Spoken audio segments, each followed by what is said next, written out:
வெல்வதற்கு உண்டான வாய்ப்புகள் இருந்தும் அதற்கு உரிய வழியில நாம டிராவல் பண்ணாததால தொடர்ந்து தோல்வி அப்படின்ற பாரத்தை நாம நிரந்தரமா வச்சிருக்கோம். ஒவ்வொரு மனுஷனும் அந்த முயற்சியிலையோ அந்த பாதையிலையோ அதற்கு உண்டான வழிகளையோ அவன் இந்த நிமிஷம் வரைக்கும் ஏற்படுத்தலை.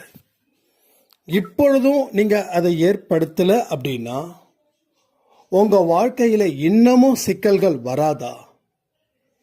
சிக்கல்கள் இல்லாத வாழ்க்கை வரணும் அப்படின்னு நாம நினைக்கிறோம். ஆனா அதற்கு உரிய வாய்ப்புகளை இருந்தும் நாம பயன்படுத்திக்காம இருக்கிறது தான் இங்க ஒரு சாபக்கேடா இருக்கு. ஸோ முயற்சி பண்ணுங்க, முடிவு சிறப்பாக இருக்கும்.